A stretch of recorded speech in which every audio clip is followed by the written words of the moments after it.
Mga suki, kanya-kanya ng paraan para kulayan ang mga planong summer outing. Di ba, Susan? Aba, Kuya Kim, nakahanda na ba ang OOTD at ang beach body? Abs.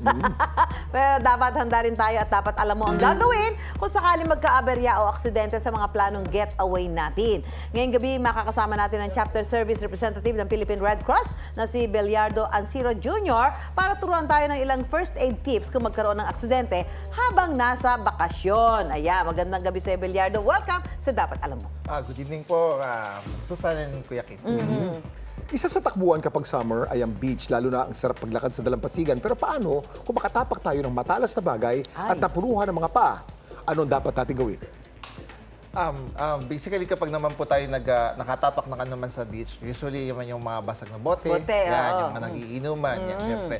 Ang ano lang naman natin dyan is, tingnan natin muna, suriin muna natin yung sugat na nagawa niya. Kung masyadong malalim or malalim yung nakatusok, so we do not recommend na hugutin siya kasi magbibleed lang siya ng dugo. Pero kung siya naman po is medyo mabababaw, pwede natin siyang linisin po muna.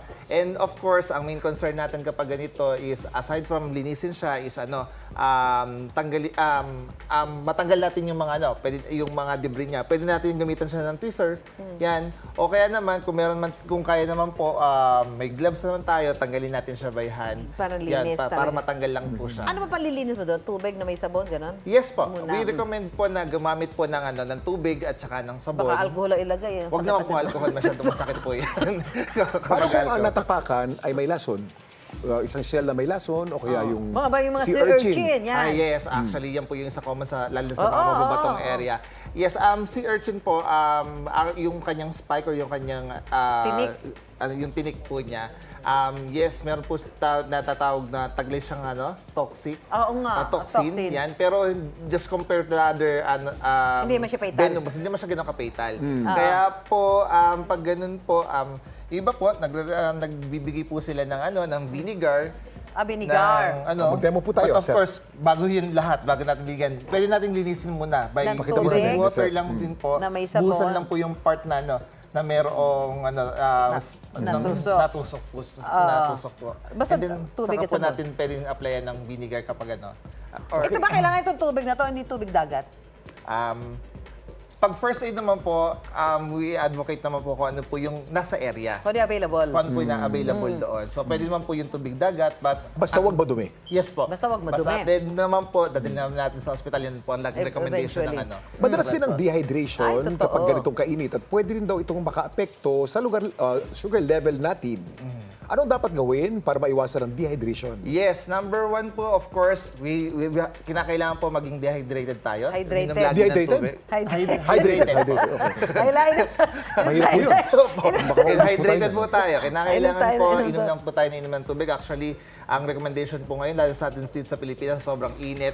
Kahit na hindi ka na uuhaw, pwede ka na, uminom ka na din kagad. Huwag mo intay For mauuhaw fluid ka. replacement na po kagad. Huwag daw intay. Kapag po kasi nagkakaroon ng dehydration, ang tendency po niyan is lumapot o tumaas ang concentration ng sugar sa sa dugo, lalo-lalo na doon sa mga diabetic na pasyente. Kaya we recommend na inom lang po especially ng tubig. Ito pa, isa pa sa kinatatakot na mangyari kapag mainit ang panahon na yung heat stroke. Nako, ano ba ang senyales na inaatake na pala tayo ng heat stroke? At ano ang dapat gawin? Kasi di ba parang hindi mo mararamdaman yan? Yes, actually, ang heat stroke po isa sa mga kinoconsider nating medical emergency, lalo na sa panahon natin ngayon, na medyo masyadong mataas talaga yung kahit heat index, makaka-apekto yan. Ang heat stroke actually po ay nangyayari kapag masyadong mahaba, na-expose po tayo sa mainit masyado na environment. Nang matagal na.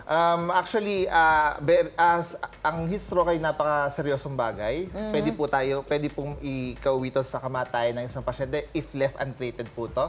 So, ang inaano po natin sa kanila is dapat hanggat maaari, umiwas po sa mga oras na masyadong kainitan ng araw. Huwag lumabas. Yun pa rin po, stay hydrated pa rin po Okay, sir.